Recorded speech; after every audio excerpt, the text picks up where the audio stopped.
welcome everyone. Thank you for coming to our presentation on surviving the holidays. I'm going to first introduce who's going to be speaking today.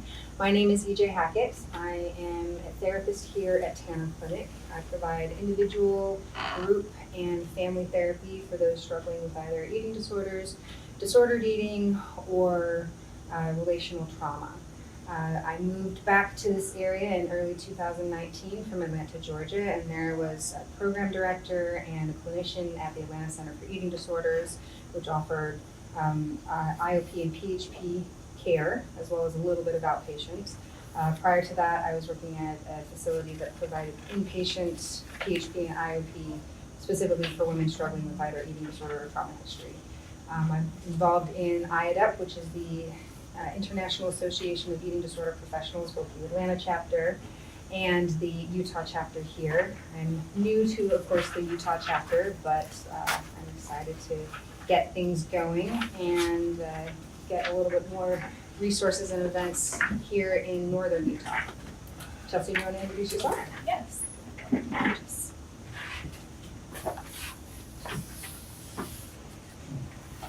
I'm Chelsea Barlow. I'm a licensed clinical social worker here in Davis County.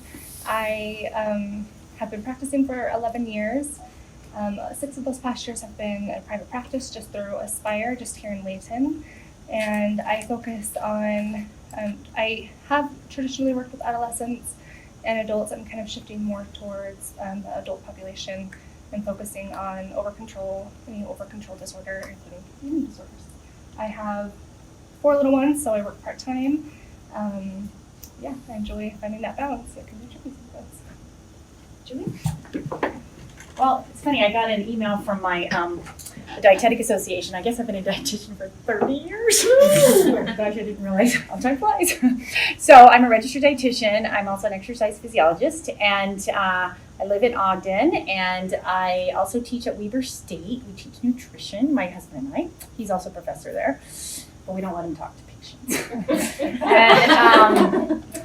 And then I have been so excited to be able to work in this field. I am also an intuitive eating specialist, and so I'm just excited that EJ asked me to talk tonight, so I'm really happy to be here. So. Great. All right, so I guess student in me can't get beyond these learning objectives. So just so you know what we're going to expect today, I wanted to provide a little bit of background about eating disorders in case there's anybody here that hasn't had that education. But of course, then we're going to get into the grit of what you all are here for. We'll start with some tips for planning for the holidays for those of you that are struggling with an eating disorder or disordered eating. Then we'll get into some tips for family members. How do you support your loved one through this difficult time of the year? Of course, we're going to hear from Julie, the tips from, specifically to our nutrition needs. And then at the end, we're going to have a little bit more of an open discussion, part of which will include talking about what are some healthy versus unhealthy holiday traditions. All right, so first and foremost, I think it's important to remember that eating behavior is along a continuum.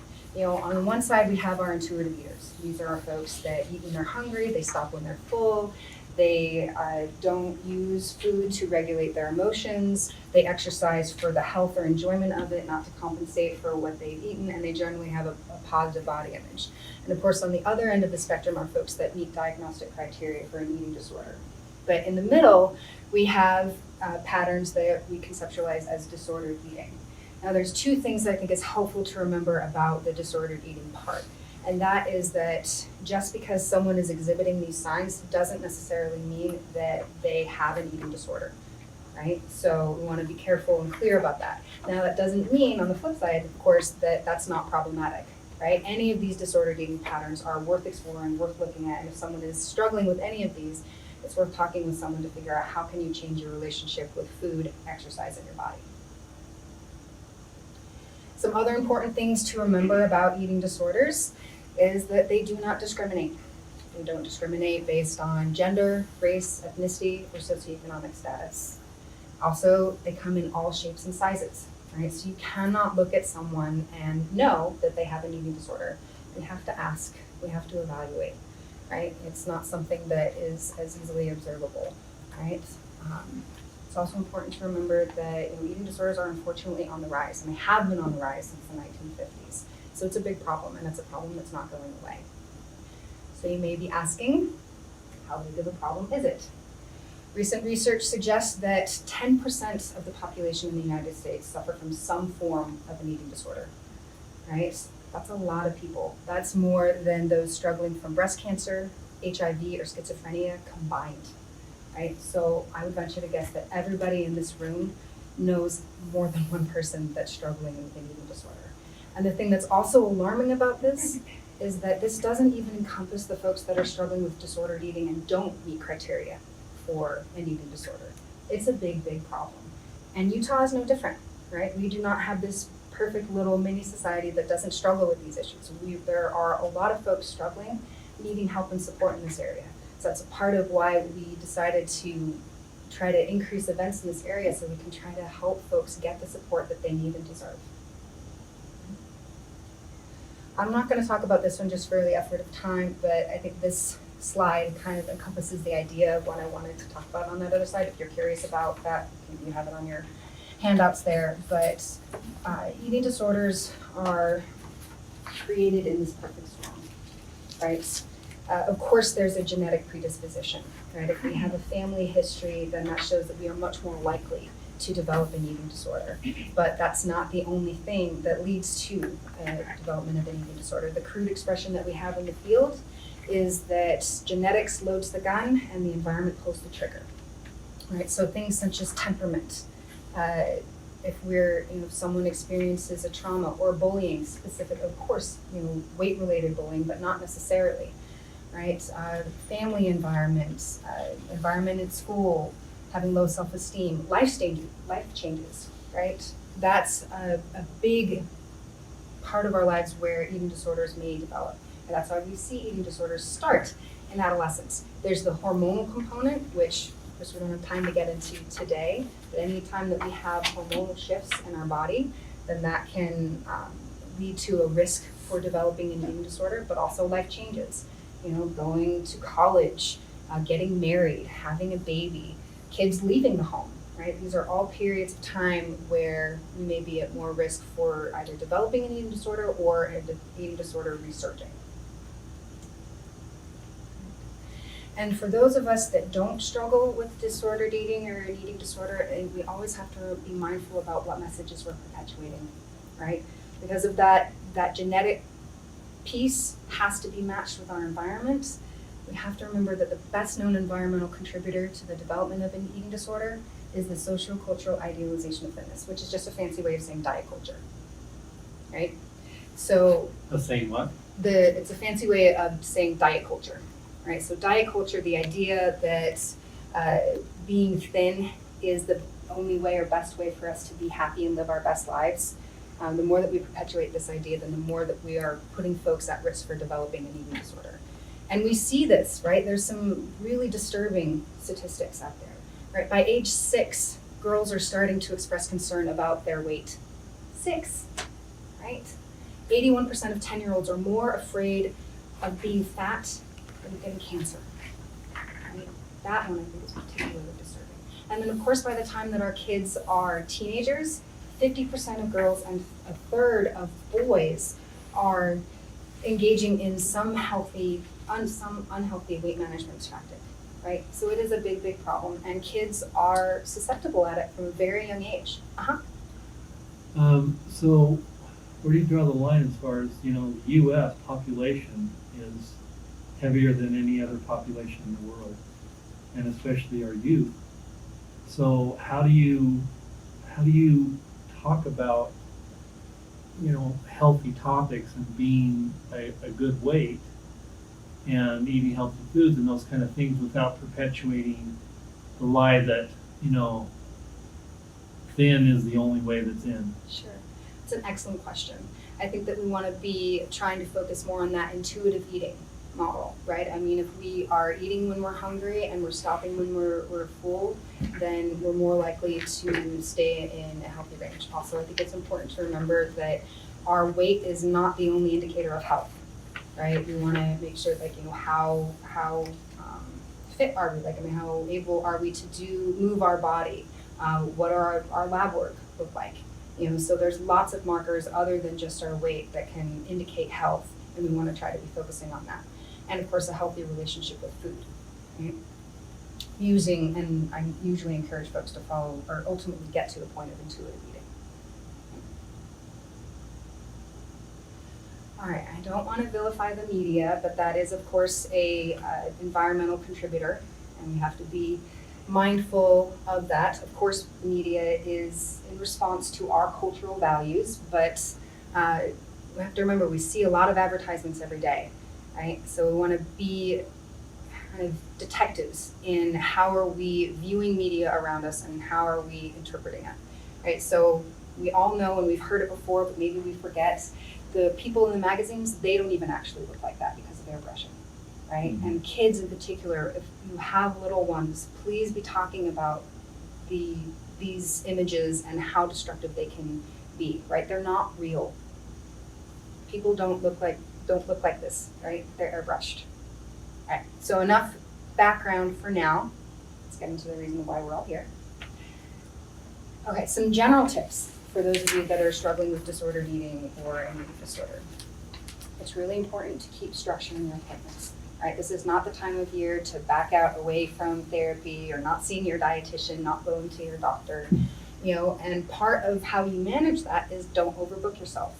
If you're getting to the point where you have so much going on in your social life that you're not able to make your appointments, then that's an indicator that you need to step it back on some of those social engagements. Your appointment with your dietitian and your therapist is your self-care, right? That's one critical way to help you get through the holidays.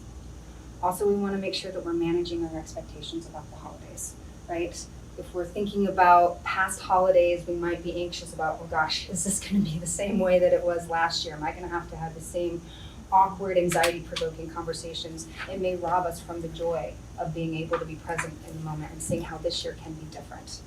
On the flip side of that too, if holidays used to be full of joy and maybe we're struggling this year and we're comparing between the two, it can lead to a lot of disappointment and again, robbing us from that opportunity of enjoying what is actually happening, right? One of my favorite expressions with having to do with this theme is that comparison is the thief of all joy.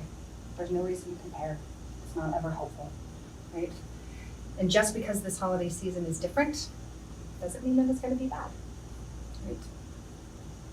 The other thing that I encourage folks to remember is that, there's this idea with the holidays that it's magic, that we are more jolly, there's more pep in our step, and it's just, a fun time of year. When in reality, we put a lot of pressure on ourselves with the holidays. And because of overspending or overcommitting ourselves, we may actually be more irritable. So that whole kind of idea of having a joyful persona might not be realistic or true, right?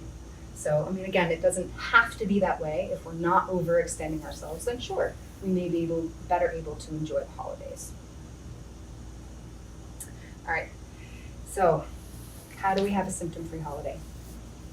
One, we want to reclaim and reframe the meaning of the holidays. Human beings are highly ritualistic creatures, and I think that can be really helpful in getting through this season, right? Because we can get so caught up in the hype and buzz. But the purpose of a ritual is to symbolically share an important event or relationship, right? When we get too caught up in the buzz of it and we forget why we're actually getting together, then it loses its meaning and significance. And of course, it can feel more stressful than enjoyable.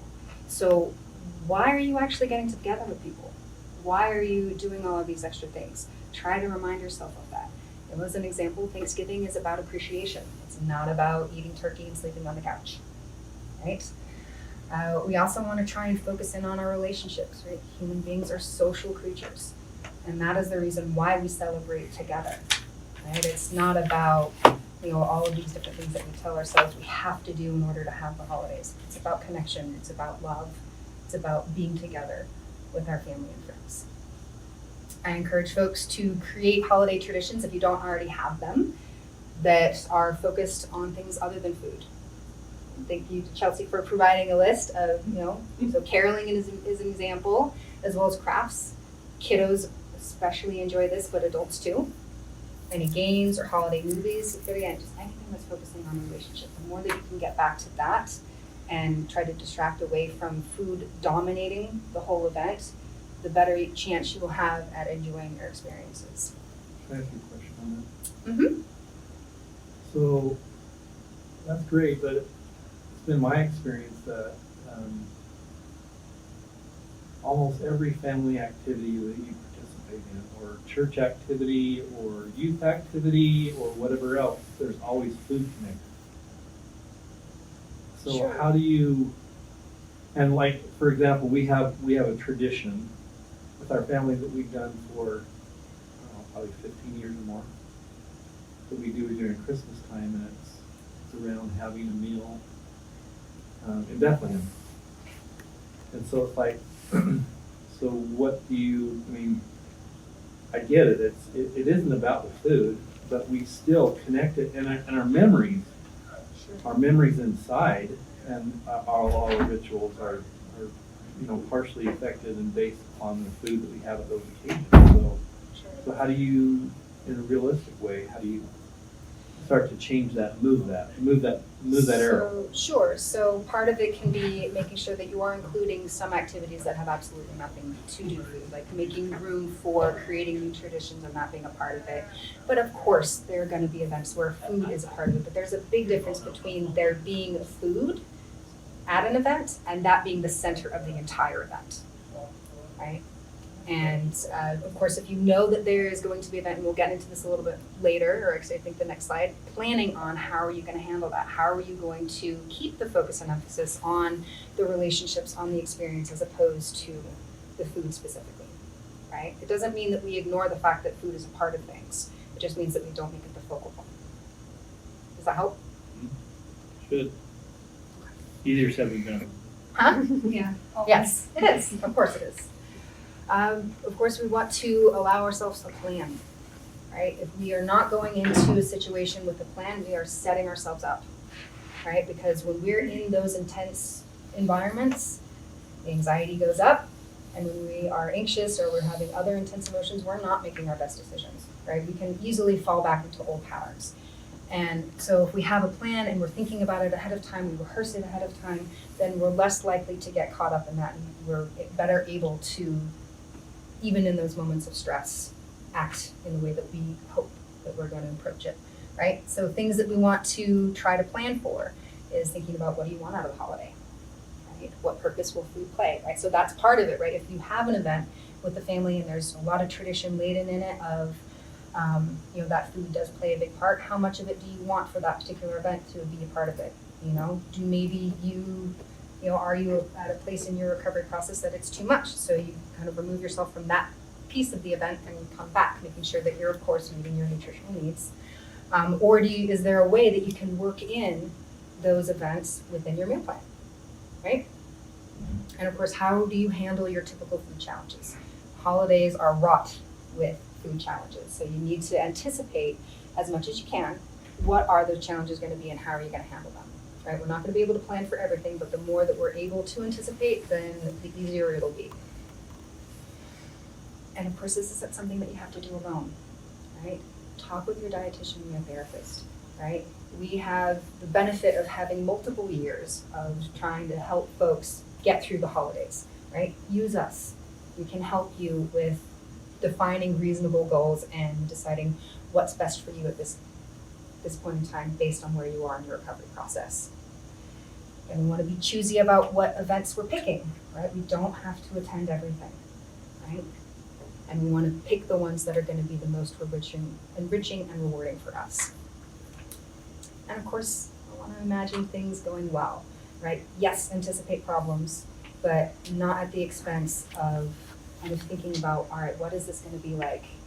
How am I going to enjoy it if things go well? Right? Because that's the ultimate goal of having a plan, right? Is that you can still enjoy the event, that it's not as anxiety provoking as it would be if you didn't have a plan. Right?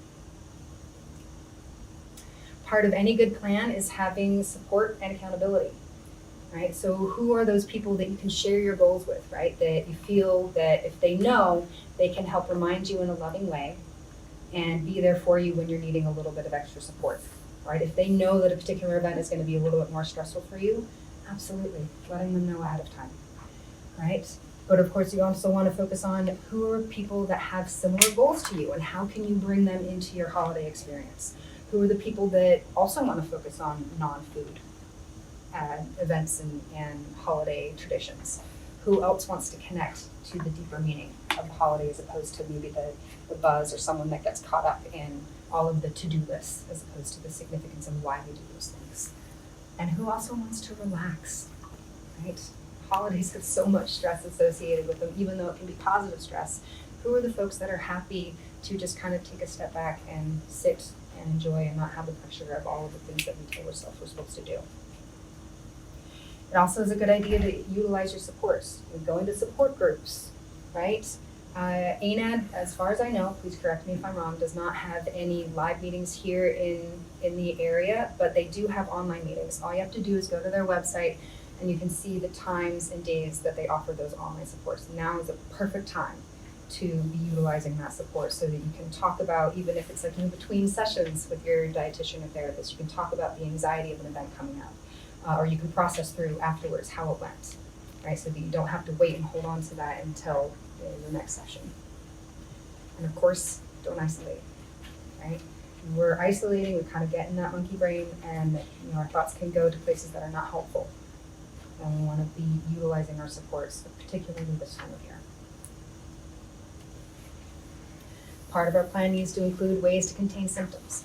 Right? One of the things that I encourage folks to think about and talk about with their therapist and their dietitian is, all right, maybe you've graduated to an intuitive eating meal plan, but because this is an extra stressful time of the year, maybe we need to switch back to mechanical eating, right? Maybe we need to make sure that we're eating 3 meals a day and 2 or 3 snacks, right? That might be the best way to help us get through this season and keep our health in mind, right? Or if you're at the point where you feel like, okay, I can manage intuitive eating at this point, we still want to plan, right? How many plates of appetizers are we going to allow ourselves? How are we going to ensure that we're utilizing those intuitive eating skills, such as chaining, right? Making sure that we're putting down our fork between bites. What's going to help us remember to do that, especially when we're distracted with conversation and buzz going on around us, right? We want to try to anticipate and review our goals ahead of time, right? It does us no good to talk about in session what we're going to do and then put that list and that plan away and never look at it again, right? Have to review and remind ourselves what we're trying to do. It can also be helpful not just around the holidays, but in general to have a food and feelings journal, right? And that can help us to identify what are the emotions that tend to disrupt our ability to eat intuitively. What are the emotions that maybe make us not as cued into our hunger? What are the emotions that make us not as attuned to our fullness, right? So that we can increase our insight, if nothing else, during this stressful time of year. Some folks I've worked with really like utilizing affirmations and inspirational readings, right? Especially if they're using them on a daily basis. So yes, this time of year can be more stressful, but if we're not seeking out ways to cultivate hope, it can feel pretty daunting, right? So even if we start our day with some way of looking at, okay, maybe there is a light at the end of the tunnel, then that can help add that little extra oomph to get us through that day, particularly if it's a specific event that we anticipate being stressful. And of course, checking in with our support system regularly, right? If we're inviting people in, it's not just enough to say, hey, can you help me out with this? And then let them kind of lead and guide on checking in with you. It is our responsibility, if we need support, to reach out and ask for it. And of course, relax, right? As much as possible. The holidays are not supposed to be stressful. They are, I get that, that's the reality. We have more things to do. But as much as possible, we want to try to create pockets of relaxation so that we're not constantly in that state of angst and wondering what's next. We also want to try to be flexible, right? As much as possible. Again, I'm not expecting magic here, but these are the things to try to remind ourselves. When are we being fair to ourselves? When are we not? Okay.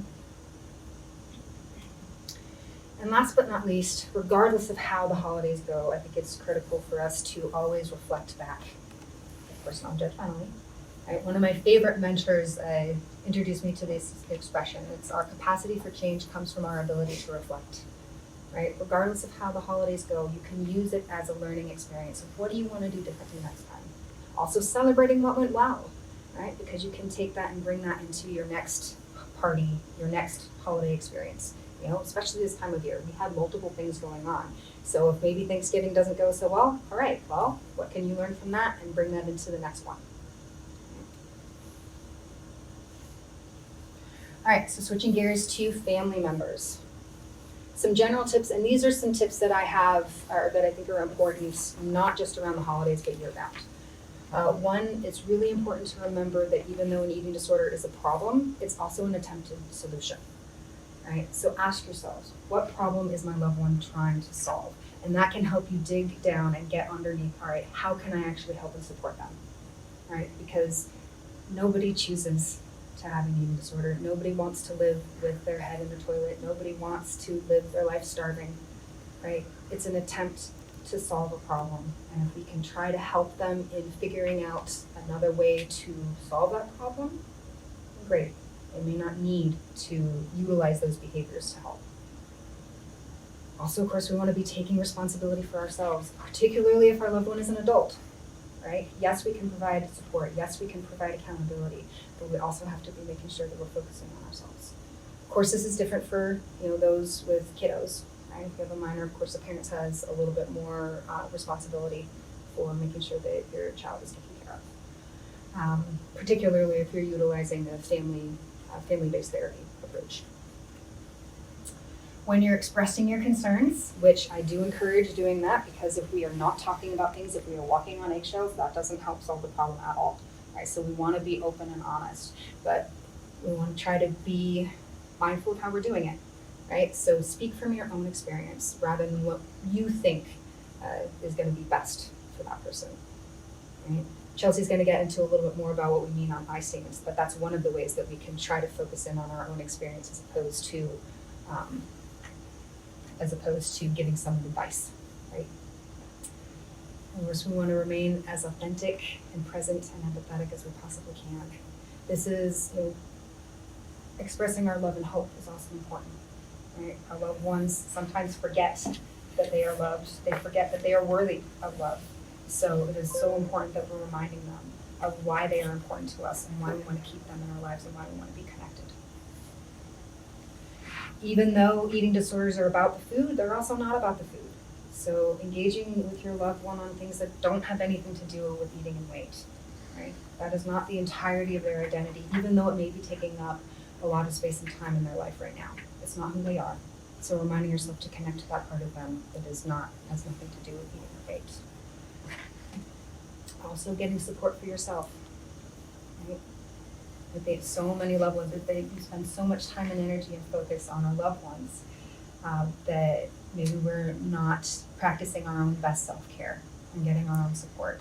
The analogy that I like to use is if we think of ourselves as a pitcher of water and we're constantly pouring ourselves off into other people, right? If we're not engaging in adequate self-care, if we're not getting our own support, we're ultimately going to come up empty and we're not going to be able to provide the support that we want to, no matter how much we want to, right? So we have to get our own support.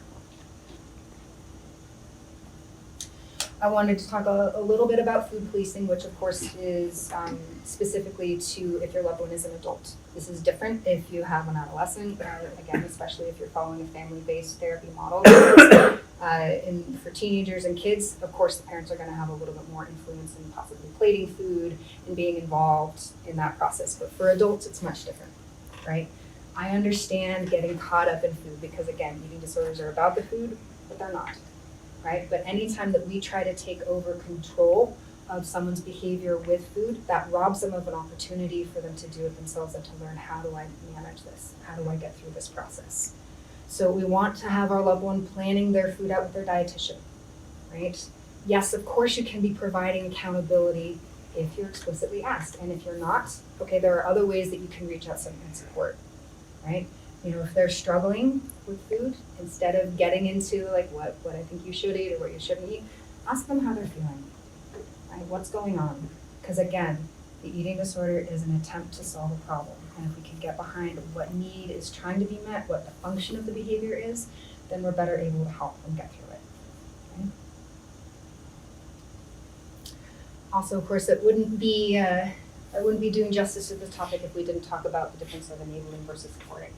So I define enabling as accepting unacceptable behavior, protecting someone from the natural consequences of their actions, and doing something for someone that they can do for themselves. Now, this can get tricky, right? Especially because based on where your loved one is in their recovery process. Someone newly in recovery, they're probably going to need more support. They're probably going to, maybe it wouldn't be appropriate to go out to a buffet, right, at the beginning of the recovery process. But when someone has a little bit more time under the belt, they've had time to plan, well, not that, they might be better able to handle that, right? So talking with the treatment team as what's appropriate and helpful is key.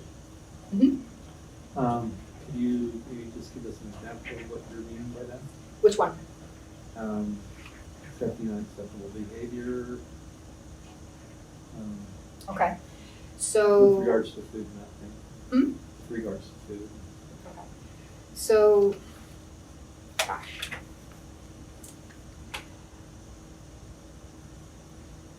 I have one. Great. Okay, Thank you. so I have had a client. So this wasn't an adult though. This was a kid. Okay. Is that right? Yeah. So where the child was, kind of again refusing to eat, and the mother was just going along with that, like not really trying to enforce food rules. So that would be kind of accepting behavior that we really need to not accept, right? I mean, is that Yeah, no, thank you, absolutely. So any behavior that is, that could potentially hurt someone, right? I mean, if someone is continually restricting, they're not following their meal plan, they're continuing to lose weight, we can't accept that, right? So that might be an indicator that we have to have a conversation about increasing level of care, right? So that's what I mean by not accepting it. We just don't kind of go along with it. And we increase our support and structure based on, any harmful behaviors that someone may be engaging in. Does that help? Okay. Thank you, Julie. All right. Enabling can also, like I mentioned a little bit before, it can also be about exerting control. Again, if we're trying to control someone's behavior, then that robs them of the opportunity of learning how do they do it themselves, right? That's not ultimately going to help them. It's kind of that, what's that expression? If I give someone a fish, then they eat for a day, versus if I teach them how to fish, then they eat for life, right? That's along those lines of what I mean by why controlling someone's behavior around food is not necessarily helpful, right? Okay. On the flip side of that, support is caring for someone rather than taking care of them. As a support person, especially, of an adult, your role is not to fix it. All right, that's their work. They need to work on what's going to help them through this process. But you can absolutely be there. You can listen. You can provide encouragement.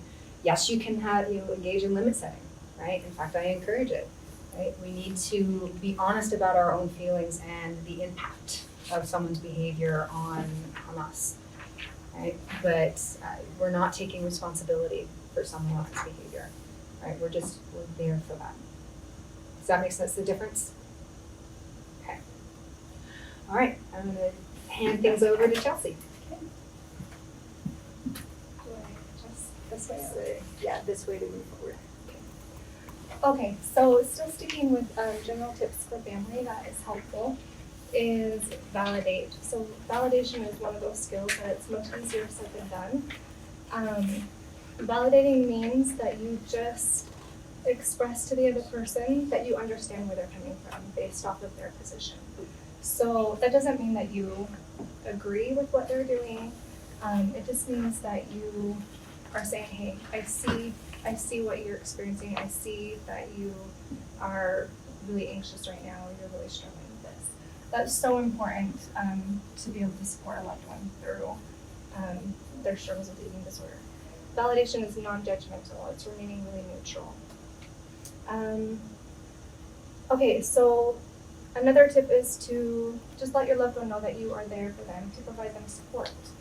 So encourage discussion of feelings, as EJ already talked about, that it's it's not about the food, it's about what's going on with them.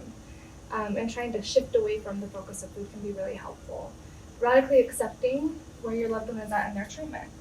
That just means that you are fully accepting without judgment where they're at. As lovely as it would be, I'm sure, not to have a loved one be struggling with an eating disorder, sometimes that's just the reality, and coming to terms with that rather than fighting it or complaining about it or avoiding it is more helpful than not. Speaking in I statements, we will go over this a little bit more in depth in just a minute, but again, being able to express, I'm concerned because of this, rather than putting blame on your loved one and making it all their responsibility. That's just going to shut them down. Letting go of judgments or assumptions, and again, validate. So when each of you came in, there is a worksheet that looks like this, or a handout that looks like this. And at the top it says guidelines for relationship effectiveness of keeping the relationship. So this is what we call a type of therapy called DBT. This is a skill in DBT if you're familiar with it. Are these all that light? This is really They light. are, I'm sorry. Okay. So I will read through the bottom part, but what you really need to know is that top part, which hopefully you can read. Okay. So GIVE is an acronym. Each of the letters in GIVE stand for a specific skill that you can use with your loved one. So this is a really helpful skill to use when you are discussing tough topics, and discussing eating disorder topics are really, really challenging. It can be really difficult to let emotions kind of jump in and get in the way, and that is not helpful for anyone. So this is a guideline of some skills to use as you're having some of these discussions with a loved one. So, like I said, it's an acronym. The G stands for be gentle. So if you have a concern, make sure you're taking a gentle approach. Watch how you're coming out of the gate. That it's not this tone of voice is intense, or there's any type of blaming statements. Make sure you're being really gentle. I is for acting interested, making sure that you're not just focused on your agenda, but that you're interested in what they have to say and where they're coming from. V, again, is the validation. So saying, I understand from your position why you're experiencing this, or where you're coming from. Again, it doesn't mean that you agree with them, it just means that you're acknowledging them. When someone feels acknowledged, that can be very therapeutic for them and help them move forward. And the last one is use an easy manner. It can be so easy to, again, let difficult emotions get in the way and make things really tense. So smiling, using some humor if possible, just kind of lightening the environment and the mood can be really helpful. Okay, so the next tips we're going to talk about are holiday-specific tips for family members that have loved ones struggling with eating disorders. A lot of these kind of overlap with just the general tips, but I want to talk a little bit about some of these specifically that can help during the holidays. So the first one is remembering that eating disorders don't take the holiday off. We already kind of touched on this. That it's easy to want to just kind of join in the magic or join in the idea that, hey, this is a happy time of year, let's just kind of put this aside for a little while. But the fact is that it doesn't go away, and your loved one is still likely having a lot of anxiety and really struggling with some things. And so if they see, hey, we're just trying to put this out of the way and avoid it, then they may be less likely to reach out. And if you are their support system, then that's not helpful. In DBT, we talk about dialectic. A dialectic is two extremes being true at the same time. Sometimes as humans, we tend to be really black and white and think, if we have this hard thing going on and the eating disorder is hard, then we can't have fun and we can't have a lot of joy, and that's just going to taint everything. And that's really not true.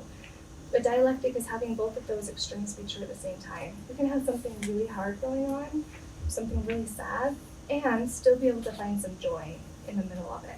And so that is something that can be really helpful, and you can guide your loved one in doing this. This is something that you can set an example for them with this. EJ talked about getting busy, just thinking, hey, we'll just put off sessions or our seeing the dietitian or a doctor or a therapist until after the holidays are over because things are crazy. Don't do that. It's not helpful. If anything, this is the time that your loved one needs it. They need that structure, they need that plan to stay in place. Manage expectations. if you think you don't have expectations for the holidays, then slow down and think again, because we all do. Another word for expectation would be hopes or ideas. So just how you kind of think you want the holidays to go, we tend to attach to certain ideas. So that may be, we may attach to the idea of everyone's going to be there, everyone's going to come to this family party, where sometimes we may have loved ones, especially if they're struggling with the eating disorder, decide that's maybe not the best for them. And so to be able to accept that. So I would encourage you to take a few minutes to think about what are some of the expectations that I have around the holidays, and be able to adjust them and neutralize them, and be a little bit more flexible. And lastly, again, take care of yourself. Make sure you are attending to your own needs, that you, because this can be draining sometimes, that you make sure that you're addressing what do I need and addressing your own self-care. Okay, the second tip, helping your loved one create a plan, a coping plan ahead of time. So this is going to look a little different depending on if you are a loved one of a minor, so someone that you are caring for, versus a loved one of an adult. If you are a loved one of an adult, then it's important that they take the lead on their own recovery, that you don't step in, kind of like what EJ was saying, and enable. That you're not enable or trying to take over something that is within their jurisdiction to take care of. But you can certainly let them know, I'm here to offer you support. I want to be a part of your support team with this. And so if they feel like you are a safe person, that they'll reach out to you. Now, if you are a loved one of a minor and you were caring for them, this is maybe going to look a little different. But still, I encourage you to talk with them about it, to have conversations, rather than just kind of jump in and do some of these things. Have some conversations. So some ideas are maybe get a detailed plan of some of the events that you're going to go to, because if they have an idea of what are we walking into, that can help reduce anxiety, rather than just, hey, we're walking into this to family, we don't know who's going to be there, we don't know what kind of activities are planned or what food will be there. Asking about the menu and the food that's being served, so they can kind of plan and prepare ahead of time. Understanding that your loved one, understanding their potential triggers and ways to navigate them. So knowing, do they have are there certain people in the family that tend to say certain things or can be very triggering for them, or are there certain foods that are triggering for them, and knowing what are some skills that maybe they've been working on, or some plans that they have in place, either that they worked with their dietitian or their therapist to navigate those. Coming up with a code word if they need to step out and take a breather or just check in, or having an escape plan. Those are a few things that can be helpful in preparing and making a plan ahead of time. Okay, another really important one is respecting your loved one's privacy. Now this goes for if you are a loved one of an adult or of a minor.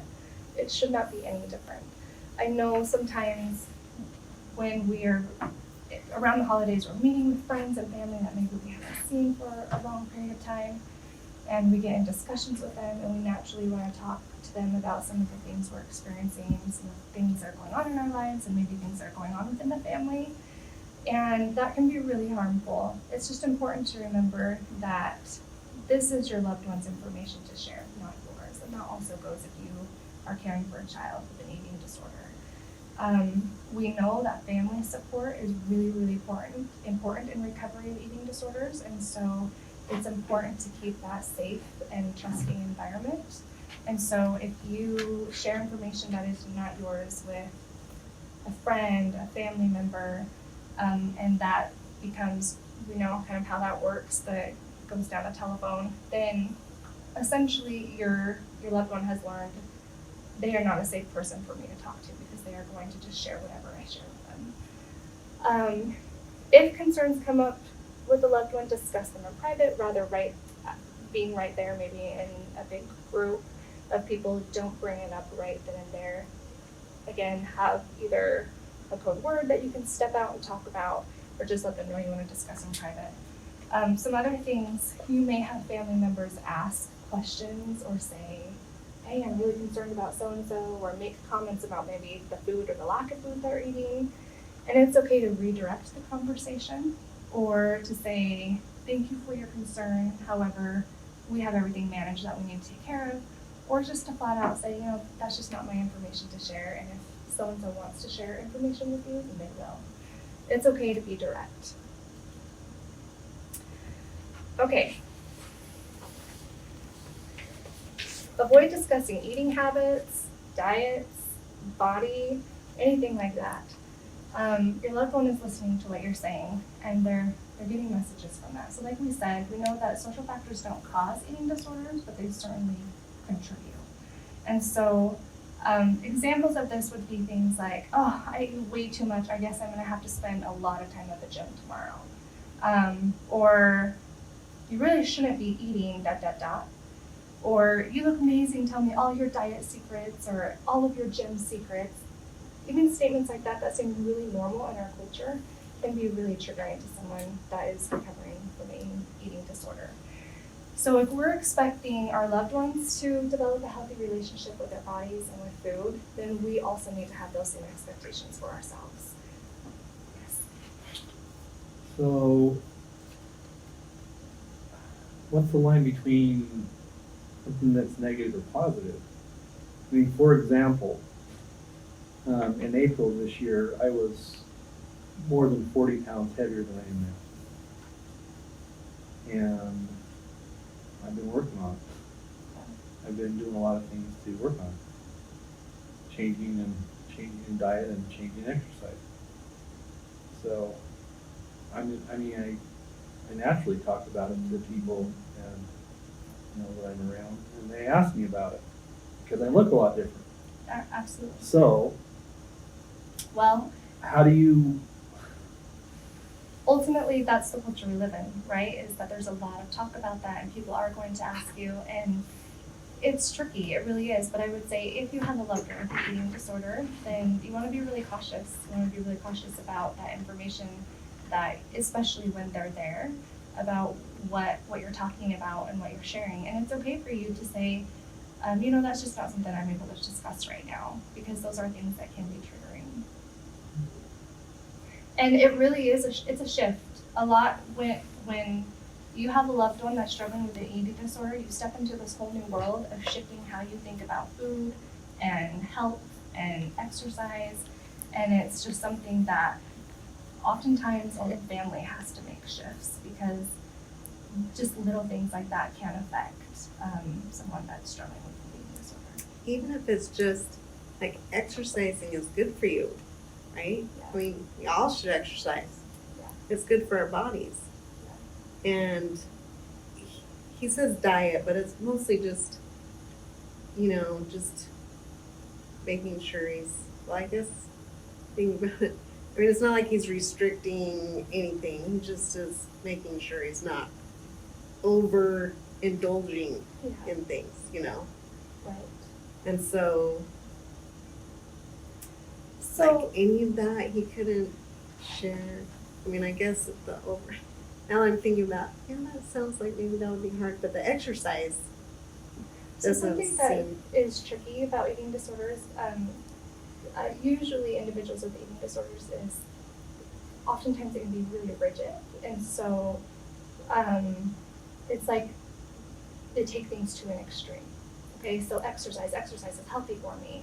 And we may not see that maybe in the beginning phases, but that's usually what we see is kind of like the snowball effect. And so it's like, okay, I'm gonna exercise, and then they get some what they see as a positive result from that. And then they keep moving forward. And I'm not saying that exercise is a negative thing. What I'm saying is you've entered this whole new world with a loved one with an eating disorder, that the way you talk about it and the way it's discussed, you just have to be more cautious.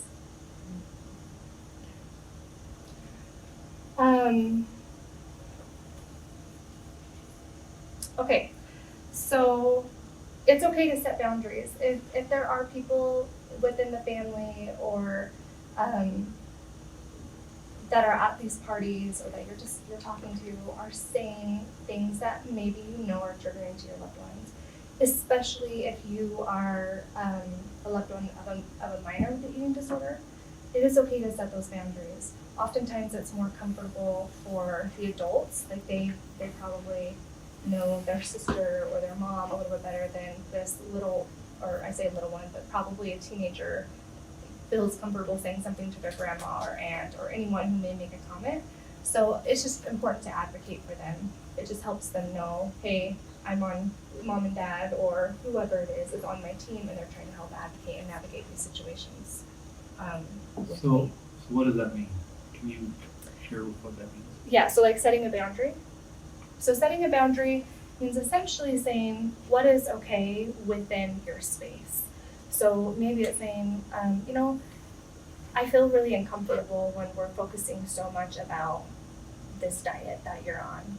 I'm really interested in talking more about what's going on with work with you. I'm just trying to ways to shift that and to say, hey, this is right now, based off of what we're going through, this isn't something that we're comfortable with discussing. And oftentimes we think if we set boundaries that's a mean and a bad thing, and it doesn't have to be. You can still do it out of love and respect. And you don't have to share information about what your loved one's going through. You don't have to say, hey, so-and-so is struggling with the eating disorder right now, so we can't talk about that. Finding a way just to say, can we shift this conversation, because this is, I would much rather hear about and talk about other things that are going on. So, Chelsea, Yes. what do you think about, like, talking to the child that has eating disorder and ask them if they're okay with you sharing it with family, like their siblings, so that they can Absolutely. get their support and then they can know ahead of time not to talk about it. Yes, as long as you're having that discussion with them and they're included and they feel like they can say either yes or no, absolutely. Not that it needs to be like this hush-hush thing. In fact, you prefer it not to be. You want them to be able to find the healthy supports where they can. And that doesn't mean everyone knowing, but it doesn't mean no one knowing. In fact, that actually can be more dangerous where if they are just keeping a lot in. So finding support where it's healthy, absolutely. And making sure, like if it's siblings, that you're also coaching siblings in some of these things on how to handle some of these situations. Okay, we talked a little bit about shifting focus of celebration away, not being so focused on food, and it being more towards a connection, a relationship, or some type of purpose, whether it's like Thanksgiving and having gratitude, or some type of spiritual purpose or service. And I think we're going to talk a little bit about that at the end. I'm going to share some ideas.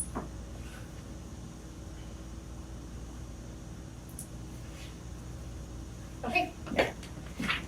Okay. I'm just not having slides. Well, in case you can't tell, this is my handout with pictures on the back. Handout. So, actually, when you were talking about your meal in Bethlehem, I think that sounds kind of cool. So, I have to say, probably the holidays. I can give you an idea of my when I was younger and going through the holidays is what you don't want to do. I grew up on a farm in Kansas, and food was kind of a really big deal back then. And we made everything from scratch. We didn't have restaurants everywhere like we do now, and nobody ate out for Thanksgiving. Like we all made it from scratch. Well, my grandmother, she lived to be 100, so she was kind of really into her health, and and like I said, the food. So you guys, seriously, like, holidays were awful. Like there was so much stress around the holidays because my grandmother's wanting to have this food being perfect, and then that filtered down to my mom, and my mom had a really hard time with that. So literally we had a salad, you guys, where we peeled the grapes. Peeled grapes. Who does that, right? Then we, made our stuffing from scratch, which, okay, that's fine. We had to get oysters for the stuffing. No wonder I didn't really like it when I was younger. And so my whole take home from that was, dang, I'm going to do it different. Like I do stovetop stuffing and instant mashed potatoes, and we're out playing, right? Like we are not, so centered around the stove, and being stressful. So I've really made sure that I give myself a break during the holidays. And so I think that's one kind of what we were talking about, not to just focus on the food like that. That was just a little bit overkill. But to really, have some other conversations and plan some other things, which we now did. So, and I also think, this handout talks a lot about, if the eating disorder patient is in a good place, I mean, if they can practice some of the parts of intuitive eating, there's something called taste hunger that we talk about where, maybe we're just gonna eat something to taste it, just to see what that's like. So we kind of help them around that. Maybe that's something that we would actually plan in, for them. Maybe that would be part of a challenge food for them. But we kind of plan that, maybe you're not gonna feel hunger or fullness from this, but this is something you wanna taste because it's the holidays and that's something that we can do. We also wanna make sure that, I think setting boundaries and how many of you guys are familiar with intuitive eating? Are you guys familiar? Yeah. So there is a book called Intuitive Eating, and within that book, there's 10 principles that they talk about, but one of them is setting boundaries. And I think, especially around the table, because, grandma's going to go, okay, you can have more. I made this just for you, right? Like, so there's those kind of things that we can set our boundaries with. And that can all be fine. You don't have to have seconds. I mean, that's going to be really triggering for somebody, right, with an eating disorder. So, so I think it is helpful if grandma can know that, or Aunt Betsy, or whatever, if they can really, it is nice to talk with the family if that's a comfortable thing to share. Because that was always, I think, kind of hard for a lot of my clients as well. And then I think, having that conversation too, and you guys have kind of alluded to this, but it was really funny this weekend. I got a text from one of my clients that was out of Stanford Change on a pass, and she's like, okay, somebody just said something about my weight. I don't know what to say. So I thought, we need to really have that ready to go. And, I was trying to be cute and think of something really good. But this person, I think, had said to them, oh my gosh, you look so great. How much weight have you gained? Seriously, like, they don't want to hear that, right? So I think just, having that conversation, weight is really triggering for me to talk about.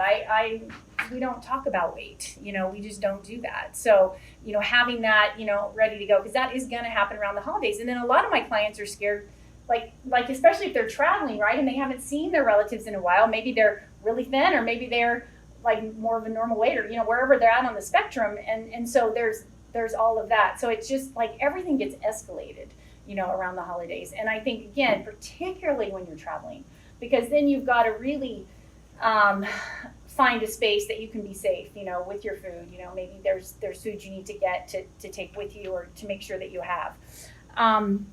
And I think that's where, too, just realizing people really don't care necessarily how you look, but, that they value you for you, and that it's not really, obviously, about the appearance. And I think, and EJ too, and Chelsea, so, I mean, really helping our clients, really make those plans. I think that is just really crucial during the holidays, that if we can help them, plan it to the detail, like, okay, here's what you're gonna have for your snack, and here's what you're gonna, here, and then your pumpkin pie can be your, your afternoon snack or your evening snack, and then that makes it kind of fit in okay. They kind of think, okay, my dessert can be my snack, that's great, like, that'll all work out. And that may be even better. The mechanical plan, like EJ had alluded to, that means we just have kind of a planned meal, like the planned amount, versus relying on intuitive eating. So when we have that intuitive eating, and it talks about hunger fullness is one of the principles of it. So it means to sound really dumb if you haven't really ever heard of this before, but it's, eating when you're hungry and stopping when you're comfortably full, not when you're stuffed. Because if people get to that full feeling, which often happens during the holidays, that's when things get really triggering.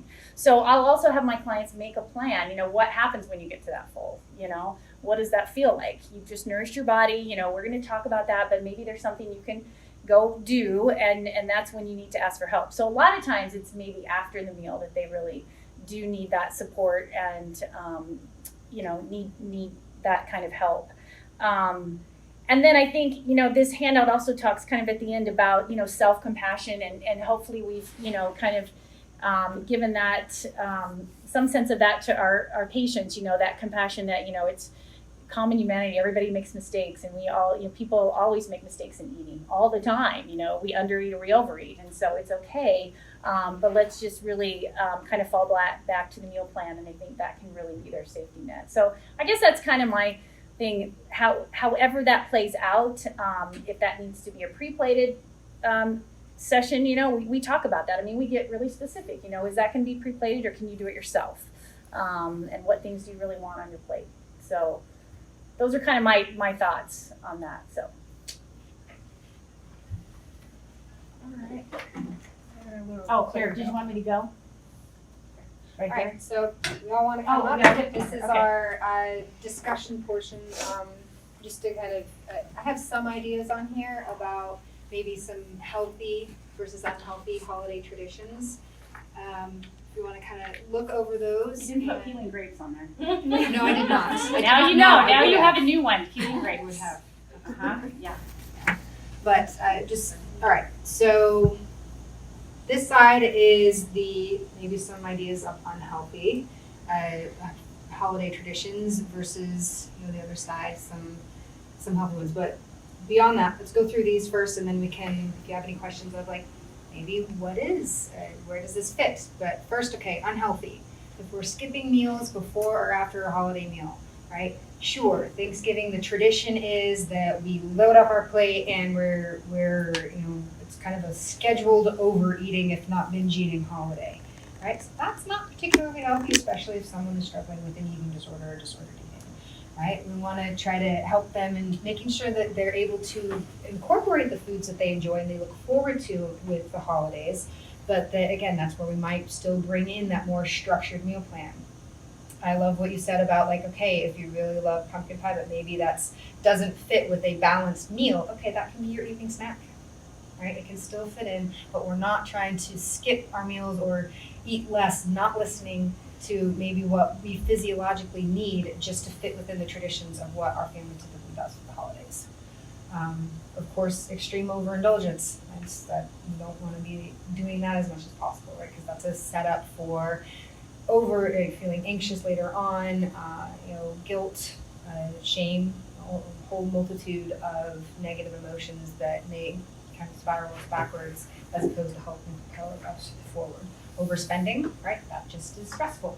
So even though we may have the pressure to overspend over the holidays, that we can set that boundary and not have that be a part of it, right? Because anything that we can do to reduce stress is going to help us over the holidays. And as we've talked about, I think ad nauseum at this point, we don't want to overextend ourselves. We want to really honor what is going to be best for me this holiday season. How can I make sure that I enjoy the moments that I do spend with people? And part of that is making sure that we're not overdoing it. And of course, on the flip side of that is eating regularly. That's important to do over the holidays. Listening to our hunger and fullness cues if we're following an intuitive eating model. Otherwise, if we're not to that point yet, we are following our meal plan and structure guided within our meal plan. And in general, moderation with all activities. You can do the things that you enjoy and love. We just want to make sure that we're scaling it back to the point that you're not overdoing it.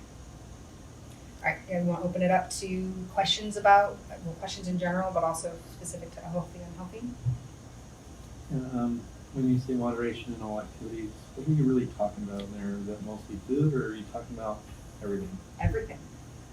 And I think too, maybe the I don't know if I exercise, agree like with that. Anyway, go some ahead. patients can't exercise very much. Like we have to pull them back. Like they aren't able to go out and, do all the things they used to do. Like even skiing, some of them can't do that yet. Some of them sledding, I don't know. We really have to monitor their activity. I don't know if that's necessarily what you're talking about, but sometimes with that exercise, that's the other portion of that they have to really be monitored. Sure. So. Yeah, and again, it's important to remember moderation doesn't mean not do it at all, right? It just means that maybe we're being more mindful of how much time are we spending on this.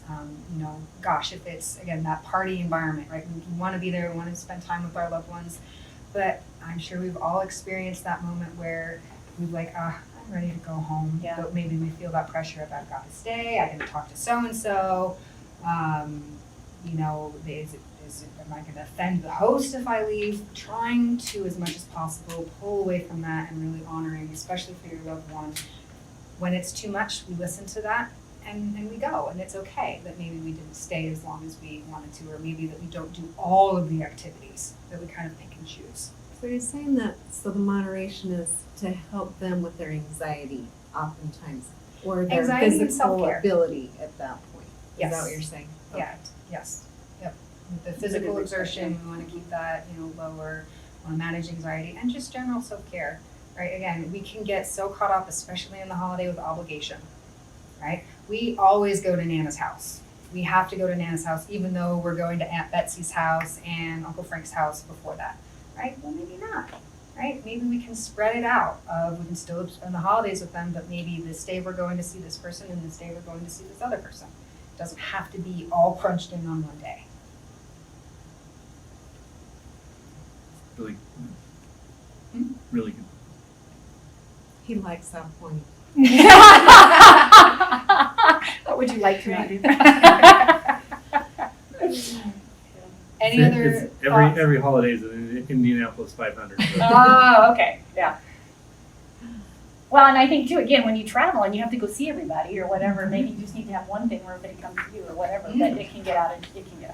Yeah. All right, any other comments, like things that you're not quite sure if it's a healthy versus unhealthy holiday tradition? Any anticipation for things that you're not sure how to manage? General questions about what we've talked about today? Now's your time. Thanksgiving tends to be a holiday where people make a lot of comments about food or what people are eating or not eating. What's a good way to navigate that? Like all the comments about food. Change the subject.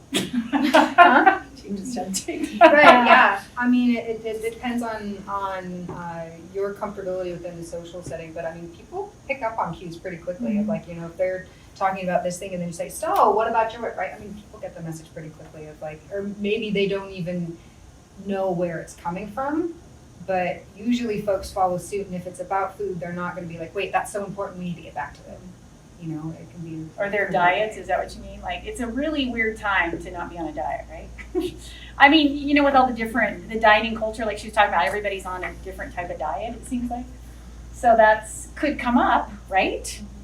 So. I feel like my grandpa likes to pay attention to what everybody eats. Or like, you didn't get seconds on that, go back and get that. Or you still have food on your plate. Or like, I don't just like, seems like any family member can.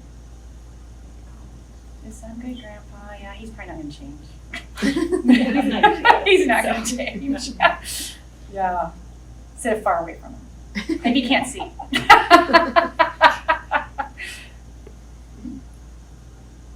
I don't know the answer to this. Just something I was thinking about is that it seems like, I grew up. It's like you have some of everything, and you eat everything on your plate. Clean Always. plate club. Always. And you have some of everything. And you're not leaving the dinner table until you've had some of everything. And so I think that's ingrained in me a little bit. And, and it's like my mom, for just this as an example, it's like she was always, she wanted you to have seconds. She spent all this time preparing the meal for you. And so she wants you to enjoy it. And she wants you to have, lots of it. And so it's like when you ask for a serving and she dish it up, it was like, tell me when to stop, and just stop, and then she'd go. And so I guess my, it's like what she was saying. It's like, Thanksgiving. It's like, I mean, everybody I know is on doing some weird kind of diet thing. Mm-hmm. They're on keto, or they're on Atkins, or they're on, who knows what, and then just Thanksgiving has become a day not of Thanksgiving, but it's Turkey Day. It's not Thanksgiving anymore, And and that's it's exactly watching the point. football. So it's like, I mean, this is like troublesome waters for Yeah. Well, yeah, somebody that that's- has a eating disorder. For sure, right? And that may be where we need to have some very real and honest conversations about how do we want to structure Thanksgiving this year, right? Depending on where your loved one is in their recovery process, maybe it's better to send our love and regards to our family members, and we're just doing a quiet Thanksgiving at home where we can ensure that we're focusing more on what we're grateful for, our blessings and time together, right? We can do that, right? We're push back. Right, and as a support person, then my encouragement for you, especially if someone's newer in the recovery process, the best thing you can do to be their support is to, as long as they're in agreement with it, that you take the brunt of that, of talking with family members of like, that's just doesn't fit with what we want to do this year. We want to have something simple, and it doesn't even have to get into the disordered eating or eating disorder. Just if that's just not going to work with our family this year, we miss you, we love you, no, right? But certainly, again, just because things have always been that way doesn't mean that they can't change. Right? So I get that deeply ingrained kind of attitude of like, gosh, I'm going to have everything and I'm going to finish it all, right?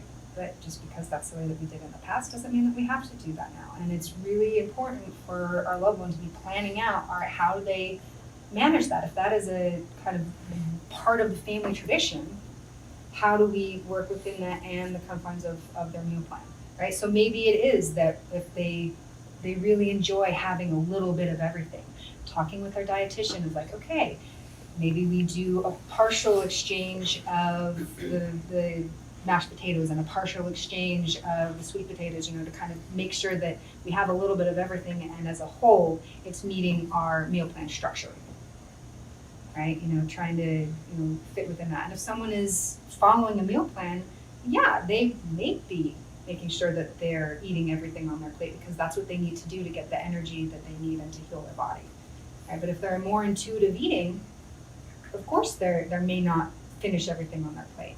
And that's part of where we would come in with planning. If we know and anticipate that somebody's going to be like, gosh, you didn't finish your mashed potatoes there, is there something wrong with them? Right? We're talking about how are we going to handle that? Or you could also bring a plastic container and put it in there and say, I'm going to have this later, Grandpa. Thank you so much. Right? Like, sure. Yeah. And having like an expression for how. Yeah, if they want you to have seconds, like, well, here, let me just take it with me, and then I'll have it later. Yeah.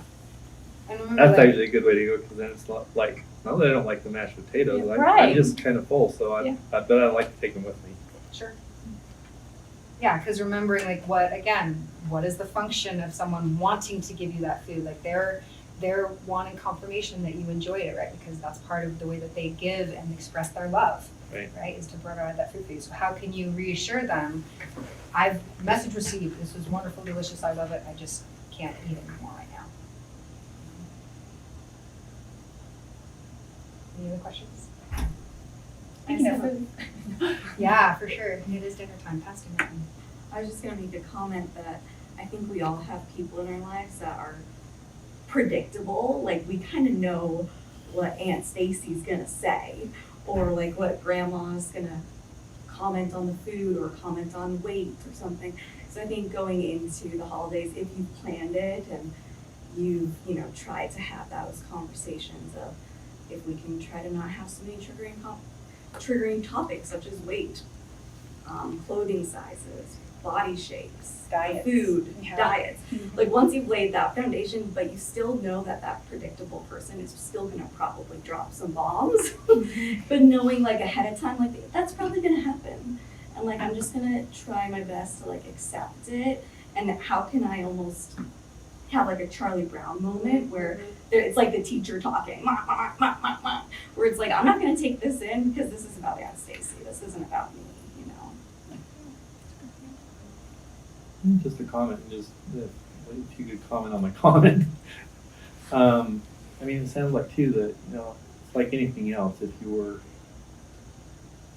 you planned in advance and anticipated some of the things that may happen, then when they happen, it's not like a surprise and it doesn't freak you out.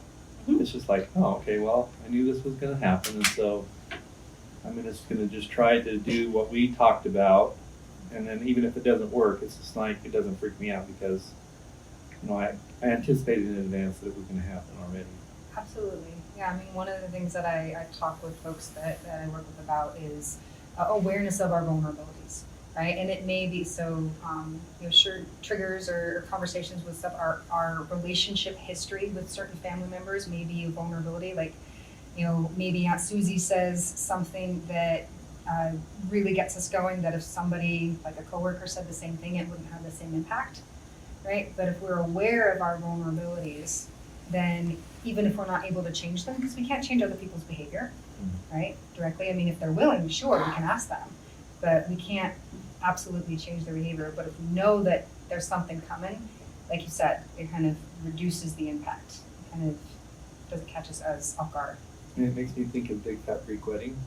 Huh?